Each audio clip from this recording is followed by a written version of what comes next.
Thank you. That concludes general questions. The next item of business is First Minister's questions. I call Russell Finlay. Thank you, Presiding Officer. Businesses across the United Kingdom receive important financial support from government in the form of rates relief. But when this cash reaches the SNP government, they spend it on other things like their £500 million ferries, their £7 billion benefits bill and their propaganda papers on independence. Scottish businesses need this cash. They are suffering badly, with hospitality, including pubs, suffering more than most. The SNP have failed to pass on at least £700 million of business rates relief since 2022. Can John Swinney therefore tell us exactly where this money has gone? First Minister. So the Government, in its forthcoming budget that will be discussed by Parliament over the next few weeks, is putting forward a package of reliefs worth an estimated £864 million, which enables us to sustain the small business bonus scheme, which has been a hallmark of this Government's approach, and also offers a 15% relief to retail, hospitality and leisure premises liable for the basic or intermediate property rate in mainland Scotland. So these are just some of the measures the Government puts forward to make sure that we support the business community as they wrestle with the challenges that they face. Russell Finlay. Budget, but the Scottish Beer and Pub Association say the SNP budget falls well short of what is needed for many pubs across Scotland. And pubs are closing in Scotland at the rate of one every single week. Almost 300 have been forced to close their doors in the past 5 years. And just this week, a new survey revealed that 1 in 7 pub owners are thinking of calling time for the last time. Now, John Swinney must take action now to stem the flood of pub closures. My party is campaigning for 100% rates exemption for all small and medium-sized hospitality business. But John Swinney has rejected our calls. So more jobs will be lost and communities will lose their pubs. Can John Swinney therefore explain why he is happy to kill off Scotland's pubs? First Minister. Well, that's not what the Government is doing. What the Government is doing is decreasing the basic, intermediate and higher property rates to deliver a broadly revenue-neutral revaluation over the revaluation cycle. This will be the lowest basic property rate for properties with a rateable value up to and including £51,000. And of course, what I said earlier about the small business bonus scheme applies in many cases. And of course, that is part of an overall package worth an estimated £864 million. Now, what I would also say, to reassure Mr Finlay about these issues, is that the Scottish Government has committed, once we are clear on the consequential funding, if there is any, that comes to us from the changes that have been made by the United Kingdom Labour Government on pub and hospitality relief, which was announced in the last couple of weeks. Once we are clear about those financial implications, we will allocate those to safeguard the future of the hospitality sector, and we will allocate that in full once we are clear about the amount of money that's involved. Russell Finlay. That answer was all froth and no beer. Scotland's pubs are in the eye of a perfect storm from two anti-business governments. Labour is hammering them with crippling jobs tax in the form of national insurance increases, while the SNP fails to provide lifeline financial support through rates relief. And now they're reeling even more after being hit with eye-watering new rates bills. One Glasgow pub has been hit with a rise of 576%. These increases are inexplicable, they are unfair, and they will cost jobs. Stephen Montgomery of the Scottish Hospitality Group says that the SNP government is punishing Scottish hospitality. He backs my party's campaign to halt these devastating new tax rises. Now, John Swinney has got the power to act, so will he do so, or is he going to call last orders on Scotland's pubs? First Minister. President, I acknowledge the implication for business of the increase in employers' national insurance contributions. I think it is, and I've made this point on multiple occasions in Parliament, it is a very damaging measure in terms of growth within our economy to have had those increases in employer national insurance contributions from the Labour government. But what my government has done is that we've put in place measures to support the business community as a consequence of revaluation and also as part of the support that we have in place. So we will introduce a revaluation transitional relief scheme to protect those seeing the most significant increases in rateable values, ensuring that gross bills of an estimated 60,000 properties are lower in 2026-27 than they would otherwise have been. And that is part of the overall support of the Scottish Government, which is designed to support the business community when it faces challenges in this particular period. Russell Finlay. Thank you. Labour politicians were barred after Rachel Reeves' damaging budget. They were barred from pubs across the United Kingdom. Now, one of Scotland's leading businessmen is calling for SNP ministers to be locked out from their locals too. Sir Tom Hunter describes the SNP government's rate system as being, and I quote, not fit for purpose. He said, let's ban every government minister from their local pub until the business rates are fixed. Now, I'm sure many punters would raise a glass to that, but we don't want to give ministers an excuse not to buy around, which is why I've spoken with Sir Tom Hunter. He's agreed to meet with me and the First Minister at a pub to hear about Scotland's pub crisis. Go for a drink, John. So will John Swinney join us to settle this over a pint? Yes. First Minister. I can think of anything less appealing than having a pint with Russell Finlay.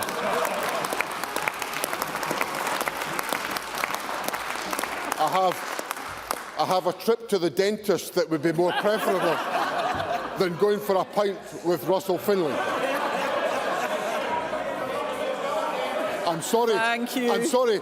Thank you. I'm terribly sorry if that's been a wounding set of exchanges in my typically generous style in Parliament, but I think most of the Conservative Party will agree with me. A pint with Russell Finlay is totally unacceptable on any occasion.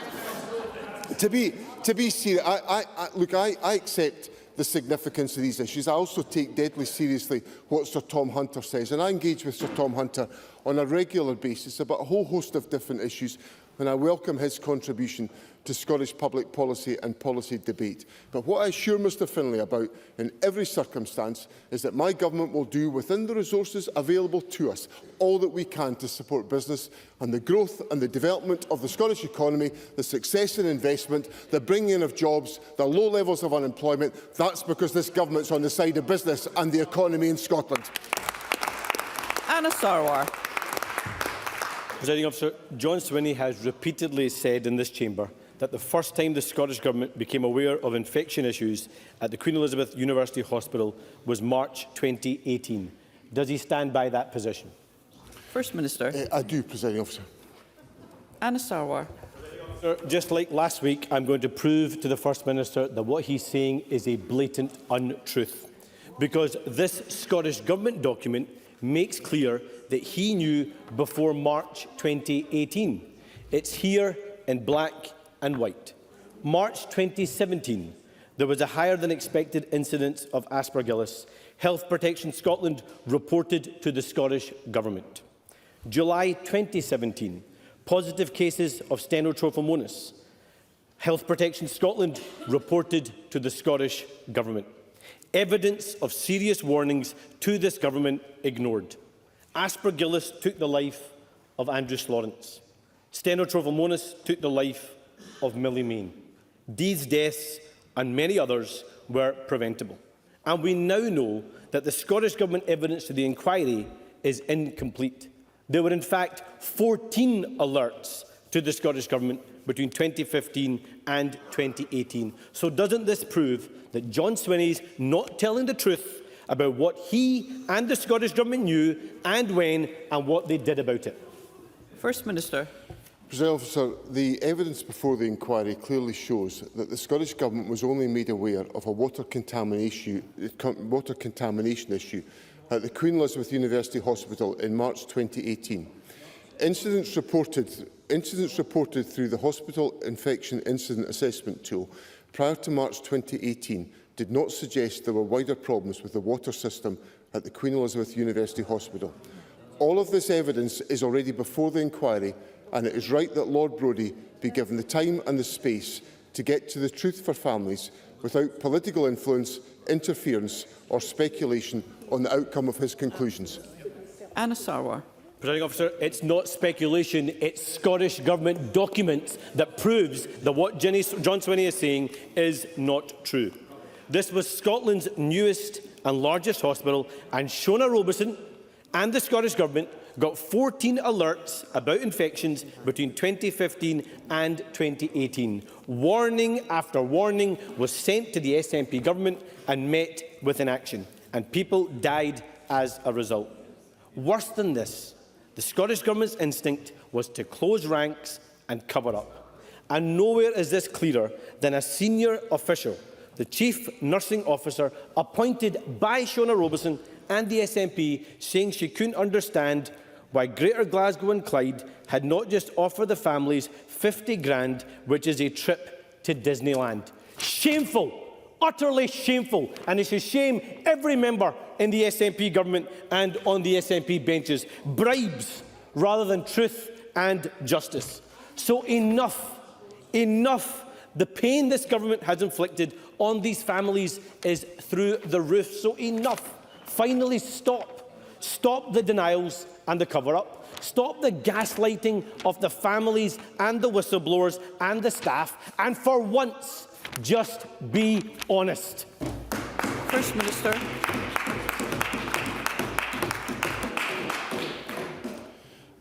I am horrified by the suffering of the families that have been affected by the losses in relation to the water contamination issues at the Queen Elizabeth University Hospital.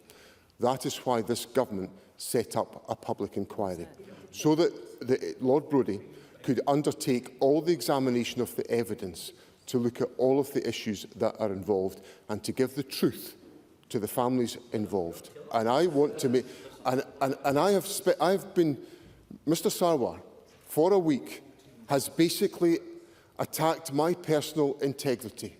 And it is unrelenting what Mr Sarwar is doing.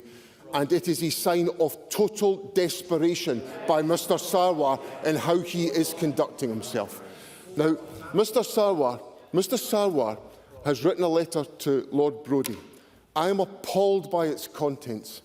It is direct political interference in the conduct of an independent inquiry, and Mr Sarwar should be ashamed of himself. I will allow, because we have... Let's hear one another. This government, colleagues, sorry, First Minister, be very grateful if we could all hear one another. Those who have gathered to hear would like to be able to follow proceedings. First Minister. This government has established an independent public inquiry led by Lord Brodie.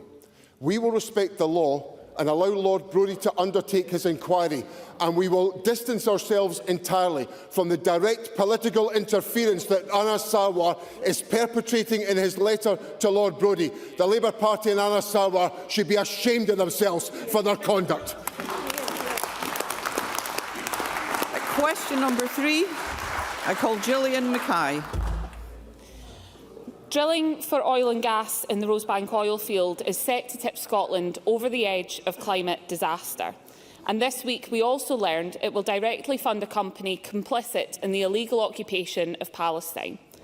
Campaign group Uplift has obtained legal advice which says granting permissions for Rosebank could be a breach of the Geneva Conventions. The Scottish Government used to have a clear position on this. Under Nicola Sturgeon and Humza Yousaf, it was opposed to Rosebank. Under the current First Minister, no one is sure. So can the First Minister confirm, does he still stand by this Parliament's commitment to boycott Israel? And if so, does he agree that the Rosebank oil field should not go ahead? First Minister. The Scottish Government's position has been consistent about the necessity for any new developments to be compatible with our agenda and our direction on climate action. So that is the consistent position that has not changed in any of the leaderships of the three First Ministers that Gillian Mackay mentioned. In relation to, so that is the test that's got to be applied on Rosebank, and that is the test that the courts require to be undertaken in that respect. And of course, that's a decision for the United Kingdom Government. And secondly, in relation to the situation in Israel, I set out to Parliament in my statement in September the steps the Scottish Government is taking to act on the issues of connection with organisations with a business interest in Israel, and the Government has taken forward those actions. Gillian Mackay. Previous First Ministers have provided a clear yes or no as to whether they're against Rosebank, and I think it would be good for this First Minister to provide one. But warm words aren't good enough when climate destruction is funding illegal occupation, and we must put a stop to this. So the First Minister must understand why so many of us are frustrated by the news this week. The National has reported that following this Parliament's historic vote last year to boycott, divest from and sanction Israeli companies, the Scottish Government has not commissioned a single briefing from officials on how to implement this action. And my colleague Patrick Harvey's questions on the subject from October still remain unanswered 17 weeks later. So, First Minister, is your government truly committed to boycott Israel and support the people of Palestine? And if so, when will we see action? First Minister. Presiding Officer, the steps the Government has taken following my statement to Parliament on the 3rd of September involve instructing relevant delivery bodies such as Scottish Enterprise, where possible, to not provide support for trade between Scotland and Israel, and pausing new awards of public money to defence companies whose products or services are provided to countries where there is plausible evidence of genocide being committed, including Israel, which is the requirement that I placed into our policy in relation to the application of international law. So those issues are the explanation of the taking forward of the position that I set out to Parliament on the 3rd of September, and I hope that provides the reassurance that Gillian Mackay seeks. Question number 4, Rona Mackay. Thank you, Presiding Officer. To ask the First Minister how the new measures that the Scottish Government has announced to tackle long-term unemployment will support its work to grow Scotland's economy. First Minister. So Scotland's unemployment rate is already lower than that of the United Kingdom, and most people go back into work within 6 months. But we are keen to further reduce economic inactivity because that is a key to growing our economy. Our draft 2026-27 budget puts £90 million into devolved employability services so more people can get the support they need to move into work. We also know childcare is a key to helping parents work. That's why every primary school child in Scotland will have access to a breakfast club in August 2027, supporting families, boosting well-being and removing barriers to employment. And to make sure families know what help is available, we are launching a new parental marketing campaign, making it easier for those at risk of poverty to find and access support. Rona Mackay. I thank the First Minister for the answer. While the Scottish Government is helping people into work, Labour's policies at Westminster are costing jobs. The rise in employers' national insurance contributions is damaging employment opportunities across the country, while Westminster's fiscal regime continues to cause hundreds of job losses in Scotland's industries. In the face of this, can the First Minister say any more about the Scottish Government's work to boost growth, create jobs and help people into work? First Minister. By targeting investment and providing tailored support and a focus on skills, we're determined to create pathways into work for thousands of people. The £90 million that was announced by the Deputy First Minister earlier this week will provide £40 million to support parents most at risk of poverty into training and employment, £5 million for specialist services to help disabled people access sustainable work, and £39 million for the all-age approach supporting people furthest from the labour market towards employment. The Government is also giving consideration in the formulation of the Child Poverty Delivery Plan, which will be set out to Parliament before we rise for the election, to further measures that will support individuals to access employment as part of our work to tackle child poverty. Question number 5, Brian Whittle. Thank you, Presiding Officer. To ask the First Minister what the Scottish Government's response is to reported warnings that a significant proportion of the medical workforce is experiencing stress, anxiety and burnout. First Minister. So I'm deeply grateful for the continued efforts of all our NHS workers in the face of sustained demand. It is thanks to their hard work and the focus and investment from this Government that we're seeing downward trends across nearly all waiting list indicators. This is having a real impact on people's lives, with more operations, long waits down for 7 months in a row and the number of GPs going up. None of this would be possible without the commitment of our hard-working NHS staff, and we take their health and well-being very seriously. That is why a dedicated work-related stress policy developed in partnership with unions and employers is due to be published shortly. And it's why we continue to invest each year in national wellbeing programmes to ensure staff can access rapid, compassionate, psychological and emotional help if needed. Brian Whittle. I thank the First Minister for that answer. Presiding Officer, this week research from the Medical and Dental Defence Union of Scotland suggested as many as 66% of doctors in Scotland had experienced burnout or were living with its effects. This comes after the General Medical Council found last year that a third of doctors had considered leaving the profession and more than half of doctors in training were at risk of burnout. Both the Royal College of Emergency Medicine and the Royal College of Midwives point to safe staffing levels as being essential for patient safety. Yet despite writing this into law, the Scottish Government are continually failing to meet them, leaving NHS staff caught in a vicious cycle of stress-related illness. So can I ask the First Minister, when will the Scottish Government deliver safe staffing levels as promised, taking the pressure off of staff, giving them the time to deliver the care they want to give, and genuinely look after those who look after us? First Minister. President, I recognise the importance of the issues that Mr Whittle raises because upon those issues depend the effective delivery of services within the National Health Service. So the steps that the Government takes to support staff are important. I set out in my earlier answer the investment in the wellbeing of staff that we take forward, but we also have an expansion of the number of staff working in the National Health Service. There are more staff working in the NHS now than when this Government took office.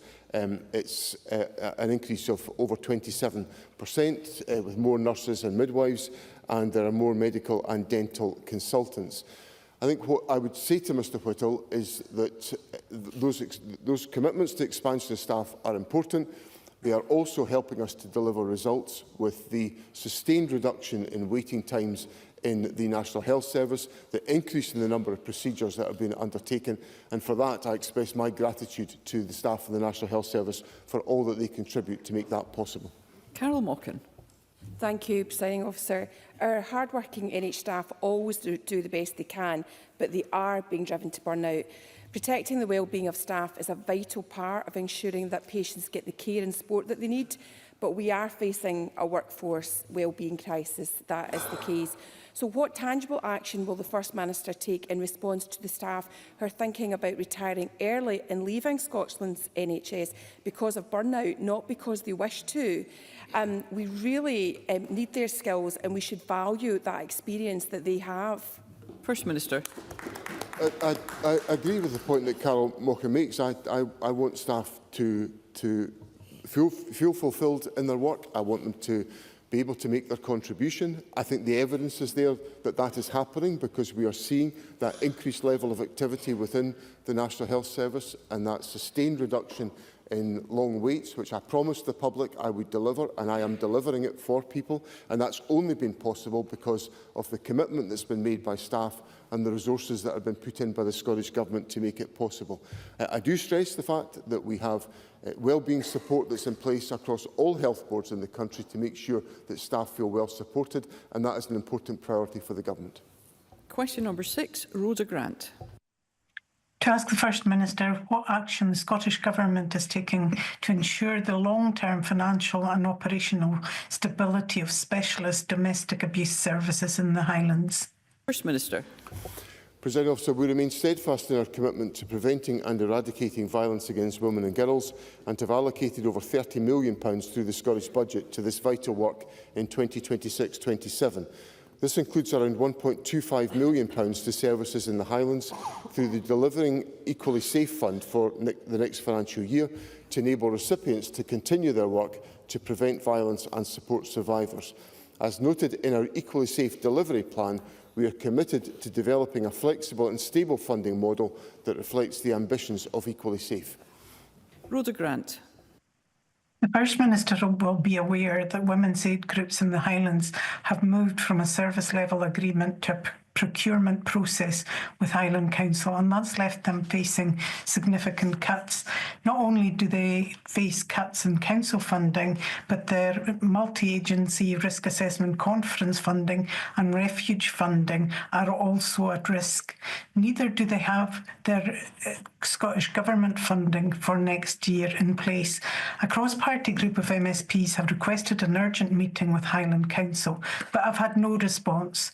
So, with domestic abuse on the rise, will the First Minister confirm Scottish Government funding for these groups, and will he also intervene with Highland Council in order to protect these specialist services?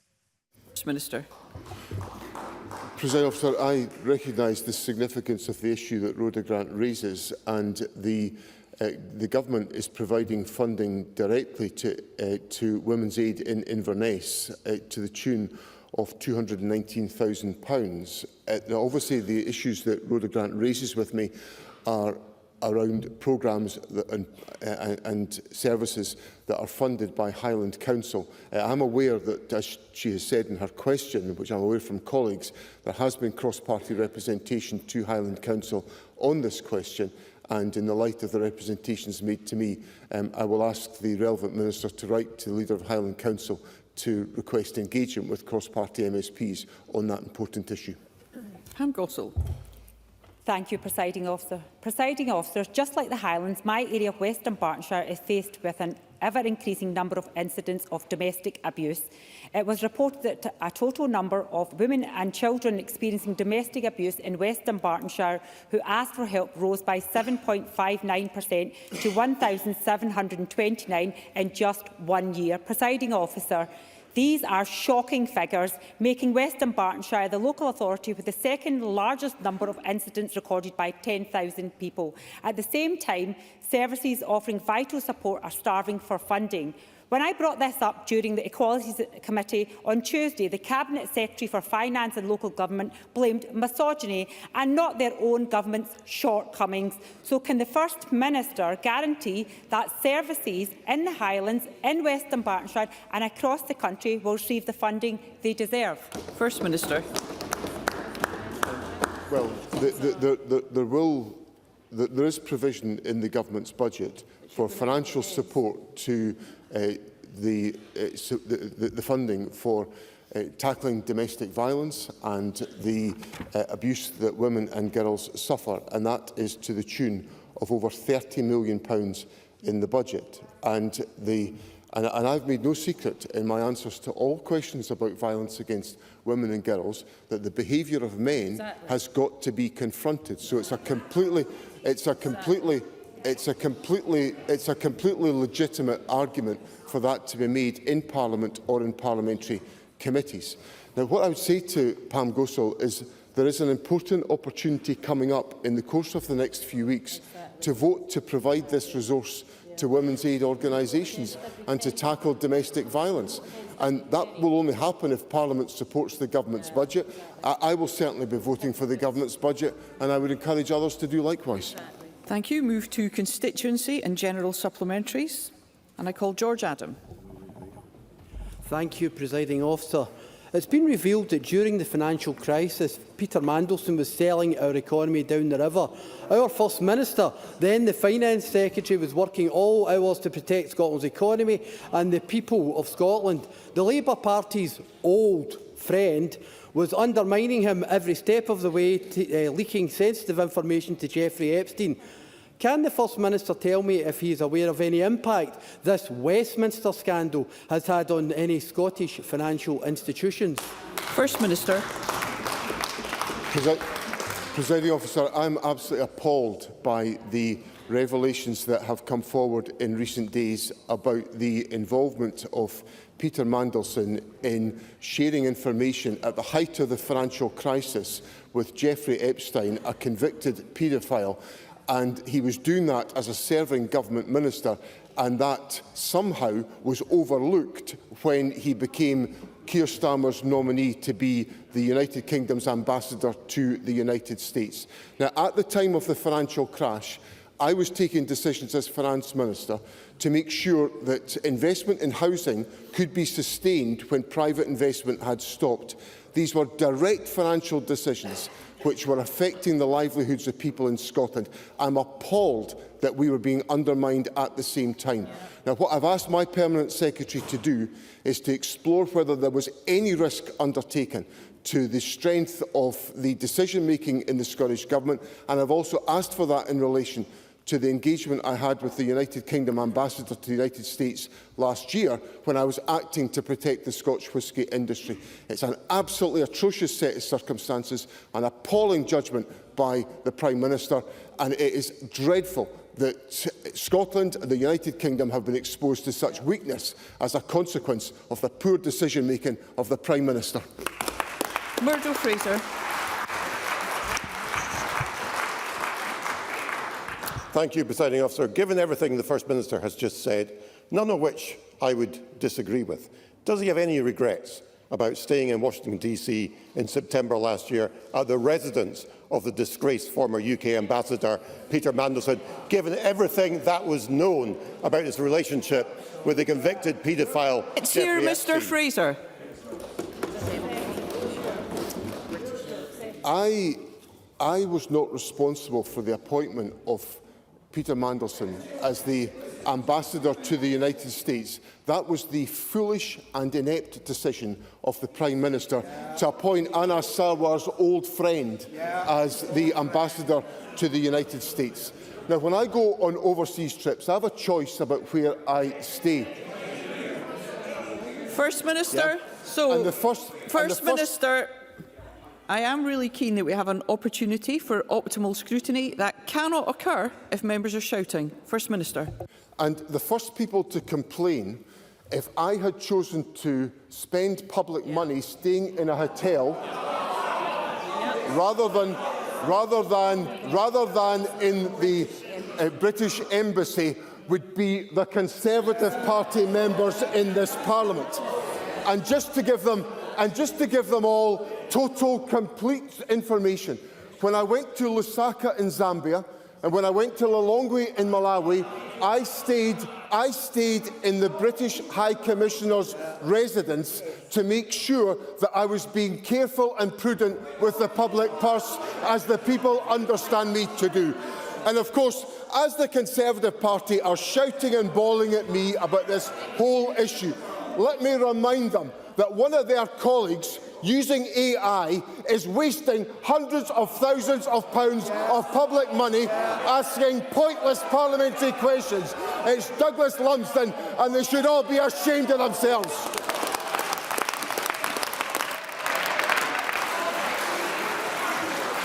Thank you. I'm sure members don't intend to behave in a way that delays proceedings and prevents other members scrutinising the government. Neil Bibby. Thank you, Presiding Officer. Earlier this week, operators at Glasgow Airport announced that they are increasing their passenger drop-off charges from £6 to £7 for just 15 minutes. These exorbitant charges will not just hit working people, their friends and their family trying to go on holiday. It's affecting residents in nearby streets of north of Paisley who say their streets being congested by airport traffic. When the First Minister stands up, he'll be standing in the very same spot he stood in 2009 when he cancelled the Glasgow Airport rail link. Does he finally regret the decision, his decision, to cancel that project, given the detrimental impact that has had on our economy, residents and passengers? First Minister. The government faces hard political and financial choices at times, and we take them. That's what responsible government is all about. And the hard reality we faced in the aftermath of the financial crash, in which Anna Sarwar's old friend was Peter Mandelson, and he was leaking information to Jeffrey Epstein. We faced hard choices about our capital budget, and I had to take them as Finance Minister. Now, on the question of charges at Glasgow Airport, these are decisions for a private company that have been taken forward. But what people can rely on from this Scottish Government is that we'll take the wise and considered decisions to invest in our economy, as we've done on countless rail links around the country, the Leavenmouth Railway, the Airdrie-Bathgate Railway, the Borders Railway, all delivered by this Government, and we're determined to carry on that record. Claire Hawkey. Thank you, President Officer, and I remind Chamber I'm a practising NHS nurse. This week, the Labour UK Government admitted that it does not know how many NHS staff will be affected by its proposed changes of immigration rules. Once again, the Labour Party are harming our health service in their blind pursuit of reform policies. Does the First Minister agree with me that people deserve answers from Anna Sarwar on whether he supports Keir Starmer's plans to slam the door in the face of workers keeping our hospitals and care homes running? And can he confirm that his SNP Scottish Government will oppose these Labour plans and stand up for our valued NHS staff? On devolved matters. Presiding Officer, there's been a 77% drop in the number of health and care visas being granted by the Home Office.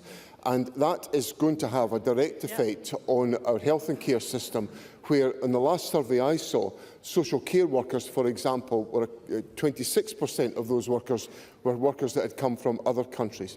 Now, we face challenges in finding the volume of available labour that we require in our system, despite the fact that we've increased health and social care employment. So these measures by the UK Labour Government are directly damaging to the operation of our health and care system, and I can assure Claire Hawkey of the determination of the Scottish Government to make sure that we reverse these policies. Sharon Dowie. Thank you, Presiding Officer. Recently, I met with Star Rape Crisis Centre in Kilmarnock, which supports survivors aged 13 and above across Ayrshire. Despite covering a large area, Star have fewer than 3 full-time staff. They cannot meet the demand and find it a challenge to advertise their service widely because of their concern for survivors being stuck for months in their growing waiting lists. By contrast, other centres across Scotland supporting significantly lower populations employ several times more staff, raising serious questions about how funding is allocated. First Minister, can you explain how the Scottish Government calculates and allocates funding to rape crisis centres, why there is such a stark disparity in staffing levels for the same service, and what immediate action will be taken to ensure that the Star Rape Crisis Centre receives the funding needed to meet demand? First Minister. The funding which will be going to the organisation will be coming through the Equally Safe programme. Sharon Dowie raises a fair point to which I can't give her a definitive answer as to what the disparity is in terms of the allocations. But I will look into the comparative position in the organisation that she's put to me, and I'll ask Ms Somerville to write to her to explain the rationale, and I'm very happy to discuss it further in the light of that reply. Paul Sweeney. Thank you, Presiding Officer. The First Minister is aware that the Centre for Contemporary Arts in Glasgow announced it was going into liquidation this week, with the loss of 39 jobs directly, as well as tenants and freelancers also affected. You also know that Creative Scotland, the public body, owns the building and has done for the last half-century. It's been a fixture in the Glasgow arts scene.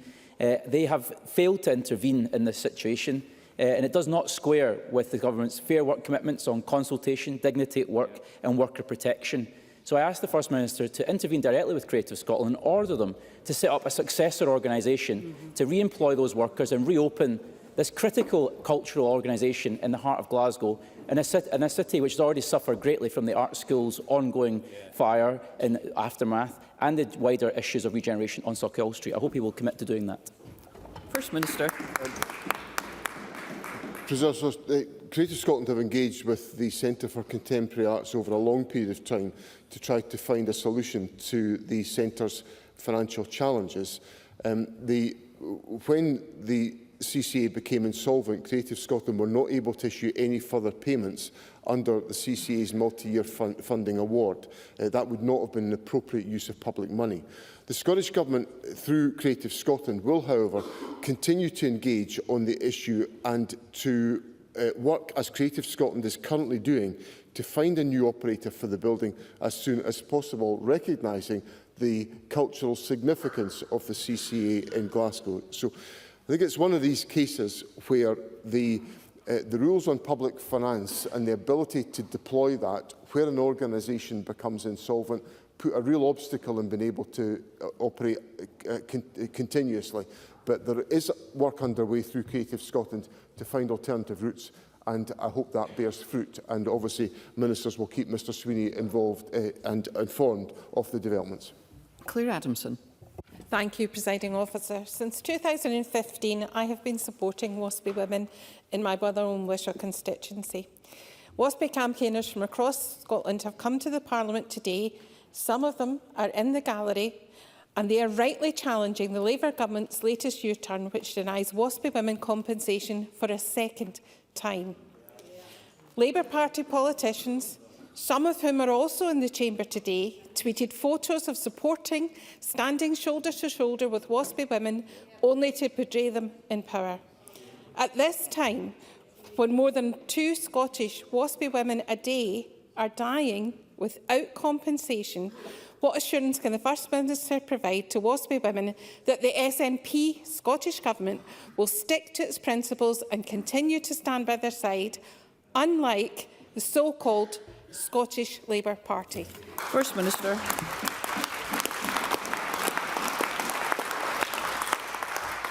President, can I begin by reiterating my strong support for the WASPI women and to congratulate and thank Claire Adamson for the absolutely tenacious way in which she has pursued this issue on a constant basis. The repeated betrayal of WASPI women by the UK Labour Government is absolutely appalling. And the fact that so many Labour politicians promised WASPI women before the election that they would have full application of the compensation schemes and have now deserted those WASPI women after the election tells us all we need to know about the opportunism of voting Labour at any election.